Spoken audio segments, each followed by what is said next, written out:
Hello and welcome to Steel First Speaks. I am nominally a TCG and specifically Flesh and Blood TCG commentator, but I have recently gotten into Warhammer. And a few months ago, when I started my Warhammer journey, and I was about 2 weeks in, I did this list of quick tips and advice for getting into Warhammer with Dyspraxia.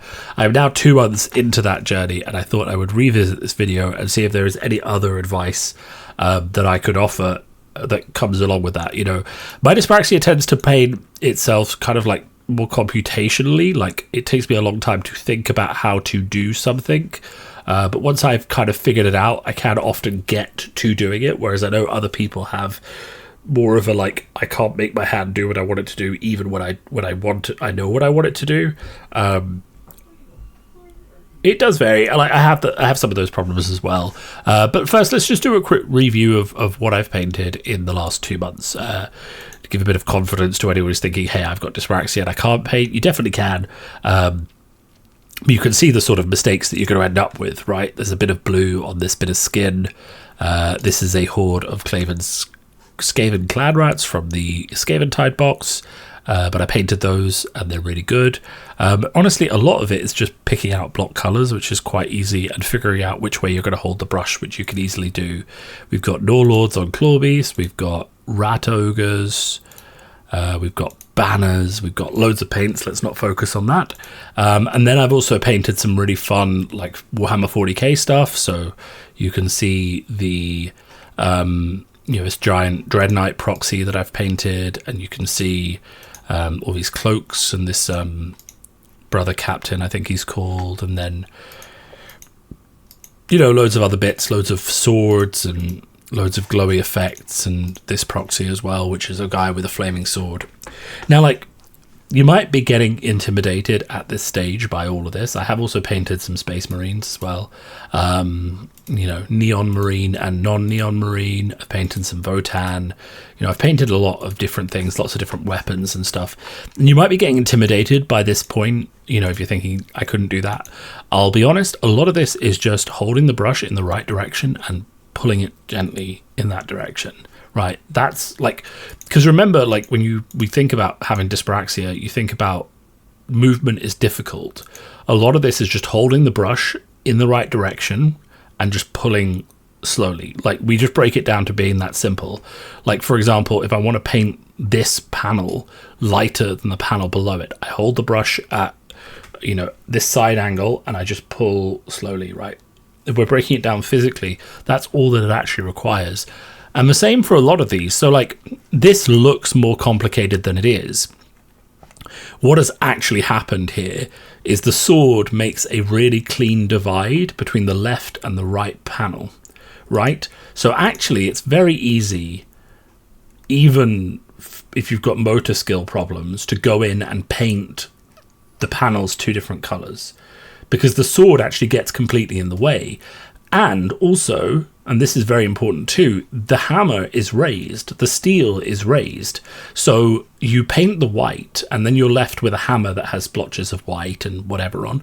But then you can just raise and lift and hold the brush just above the white and just gently pull the gold across the hammer, right? And the same goes for a lot of these. So one of the reasons that I think this is easier than any other type of painting you might do is a lot of this work is just like raised edges and differentiators and stuff like that. It's not actually that detailed in terms of like being frustrating. Now this is a bit of a weird example because this miniature is about the size of my hand. It's really big, but there are lots of smaller miniatures as well where that practice still applies. I mean, these swords are raised, they're a bit messy, that's fine, but you can see the difference between the silver here and the silver here. That's just 2 different colors being pulled across a very large surface.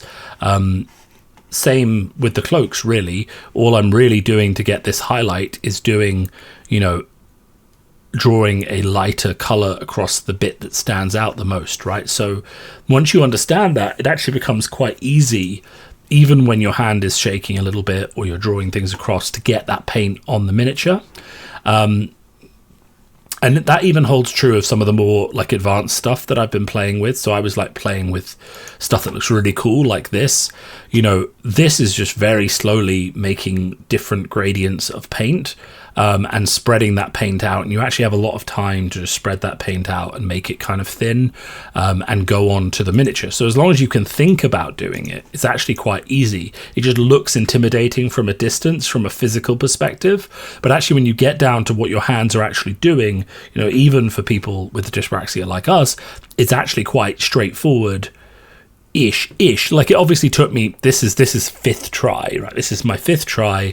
I got out some paint thinner, which you can get really good backup. If you put too much paint on the model, just take the paint off. It comes off really quickly.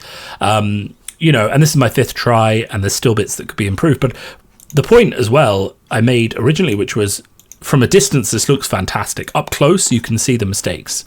So let's go back to the tips. Like, I haven't attended any painting sessions, but I have had a friend, in fact, multiple friends who've been giving me suggestions, giving me feedback, making me feel good about the painting that I've done, which was really important. Like, if you have dyspraxia, if you are like me to an extent, you're going to have self-esteem issues about physicality. That's fine. It's important. I would join the Discord that I've been hanging out in, just the general Warhammer Discord, make friends, and generally just post models there. People seem to be incredibly supportive about what you're doing and will give you advice. So, as long as you're willing to learn and listen, and you don't mind, like, if someone says, that could be better, but this part's good, and you take that paint on, then that's good. Cheat liberally. I have been cheating a little bit. I don't have a lot of contrast paints just because I didn't buy them. You've seen my paint collection is mostly just different tones and colors, but I have had a few, and they have made some detail work really easy. I've used contrast paints on like small pipes and stuff like that, which I didn't want to have to think about highlighting. For stuff like eyes and things like that, on some minis I haven't painted the eyes, I've just shaded the face instead. That works quite well. I haven't had to ask for help yet, which surprised me, but there were times when I thought about it and I just decided that even if I made a mistake, that would be okay. I was thinking specifically with the head on where's the model with the head? The head on this guy, I felt like could have been better on the detail work around the mouth. But I just thought it's actually fine. It's only if you zoom in, you can really see the problems. From a distance, it's kind of okay. And it's the same really with the head on this Votan that I did. I actually have way too much paint on that mini, unfortunately, because I just messed up the face and then tried to fix it by adding more paint, which you can do. But from a distance, the main thing you notice is the hair and the armor. You don't really notice the face as much. But when you get up close, you can see the distinction. So that's fine. Cheating liberally is good. And this is what I mean when I say decide what is good enough. That definitely proved to be true. Those clan rats could be better, but they're also clan rats, and I have to paint 40 of them.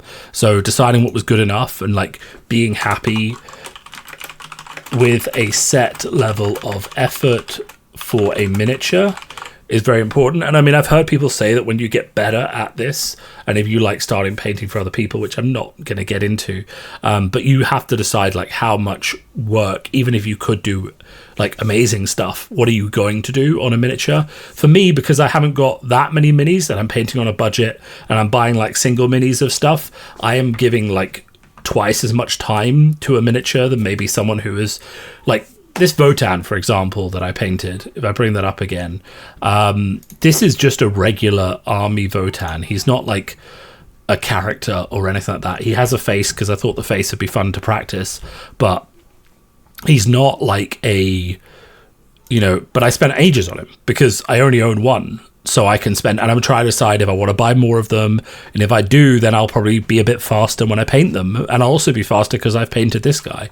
So, there's lots of things to learn, and you don't have to rush your way into learning them. It is okay to take your time. But, once you do have a few miniatures to paint, if you want to get into army painting, you can just say, okay, I'm happy with, where are my clan rats again? I'm happy with a blue splotch slightly next to the skin, or a blue spotch on the fur, or this guy's ear is a bit grayer than it should be, all of that kind of stuff. It's okay to just look at that and be like, could it be better? Yes. Am I going to fix it? No. and just call it a day there, right? And I've kind of done that on a few miniatures, because things all go wrong. Things do go wrong. I think I definitely agree with that. Tools. I rarely use my miniature painting handle. I should, but I don't. What I have found very useful is, and you can kind of see it here, I've got blue tack, and I've got just a plastic thing. And I'll generally say that the parts that I really need help with from a miniature painting perspective are the fine details in the heads and stuff. So like sticking a head onto a toothpick and then sticking it onto this before sticking it onto the miniature helped so much. Sticking the weapons onto this before putting them onto the miniature helped so much. So I really enjoyed that a lot. And now I could just do that with my painting handle, but you know, the painting handle's whatever. The desk lamp, can't live without it. And again, also, like, because I just need to be able to see, and that helps a lot.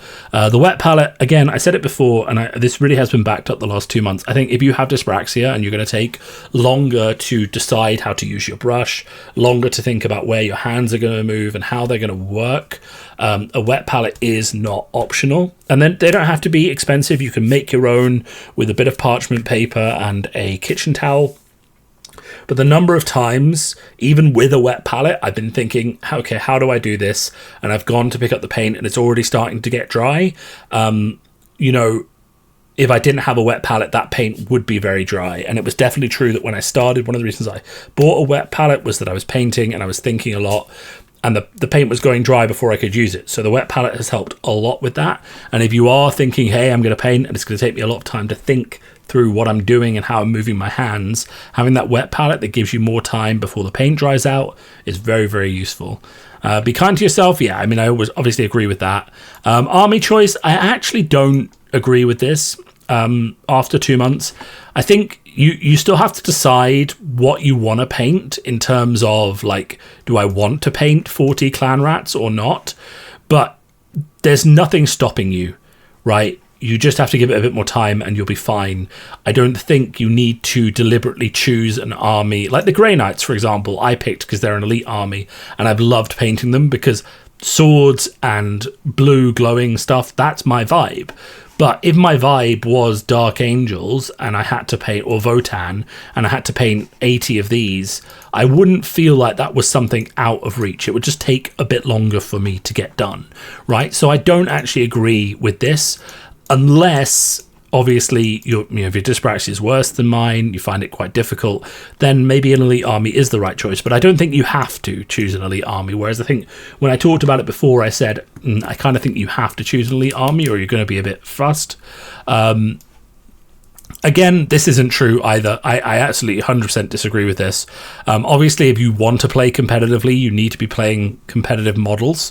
But for everyone else, just put whatever you think is cool on them. I think like Grey Knights with Demon Hammers are the like meta choice. I'm not doing that. I'm just running this sword because I think it's really cool. This is definitely true. People looked at my clan rats and said, cool, they're clan rats, they're fine. I didn't even get any feedback on them. So they were just like, yeah, cool, clan rats look all right, mate.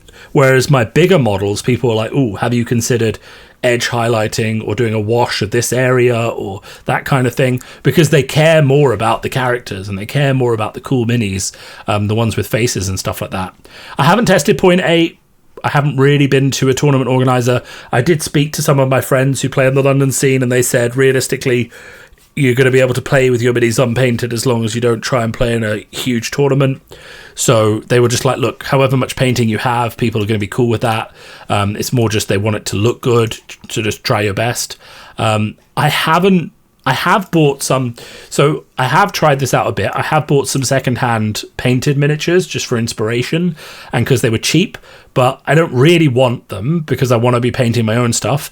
I haven't really asked anyone to paint stuff for me. I haven't really done any trading, but I think these are all still valid options. I just haven't really tried any except eBay. I do have some pretty cool Horus Heresy coloured Thousand Suns, so that's red and gold, which are really nice, that I picked up really cheaply. And I am looking for eBay like deals, but preferably unpainted miniatures because they're cheaper and I want to paint them.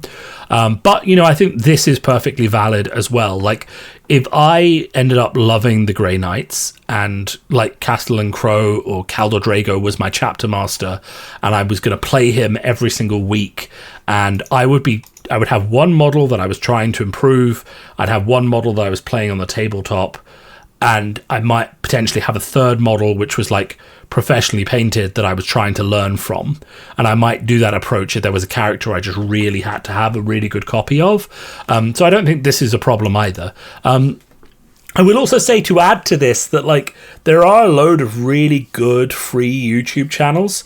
There are also a lot of like paid resources, and a lot of the YouTube channels have like Patreon. So I've like, for example, subscribed to the Patreon of Siege Studios, which are from the UK, and they have about 200 different PDF tutorials on how to paint different characters, different types of weapons, different types of effects.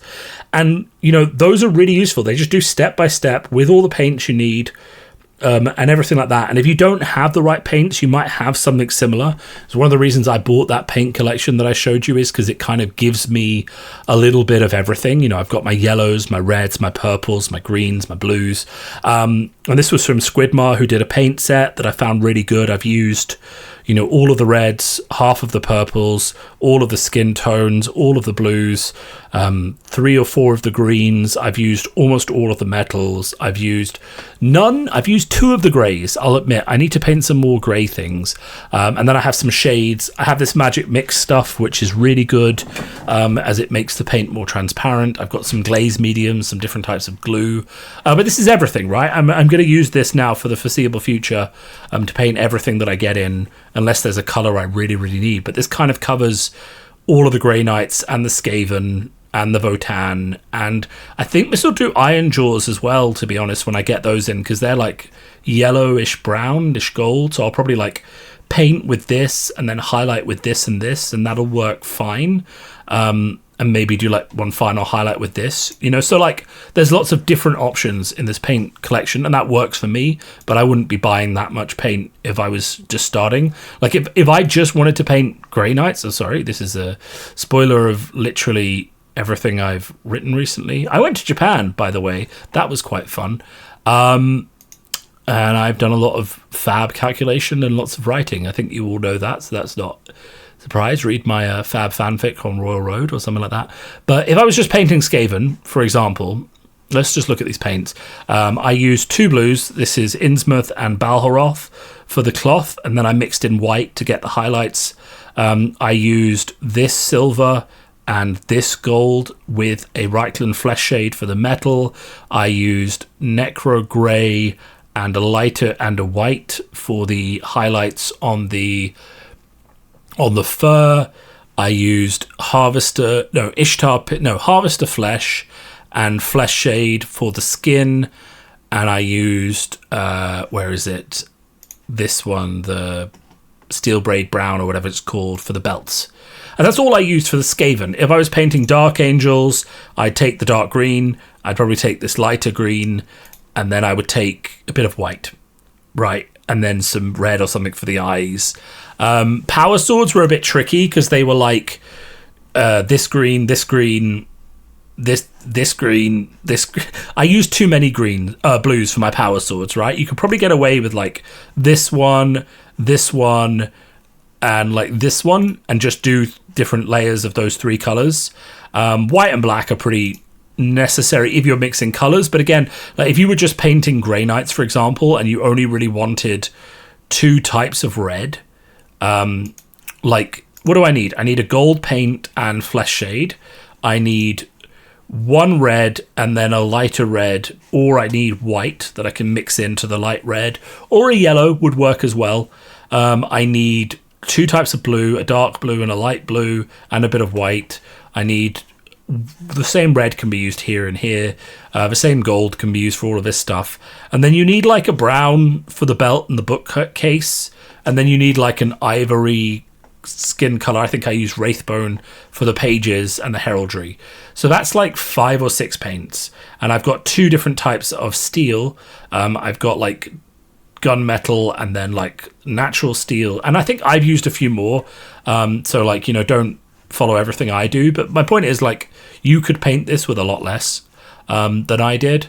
But like, that's still only 5 or 6 paints if I was to go back. So like, if you look at the silvers, so 2 silvers, maybe a third, so 3 silvers, gold, flesh shade, and then wraithbone, and then some sort of blue. You probably just 2 blues for the weapons, bit of white, and then you do the weapons and the eyes in the same blue. That's fine.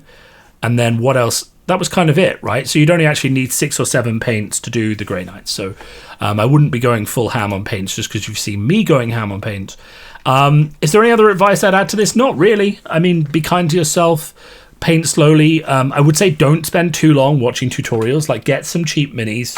Even if you don't like want to paint them, you can buy a lot of crap, like just like regular Space Marines pretty cheaply.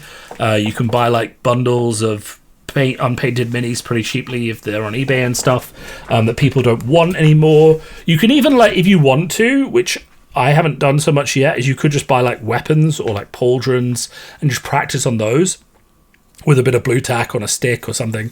So there's lots of different ways to practice slowly that I would get involved in. But I think, like, just don't buy too many miniatures at the same time. Don't buy too many paints. Start off slowly. Think a lot of time, especially for, the ones of us who struggle with, actual fine motor control. Spend a decent amount of time.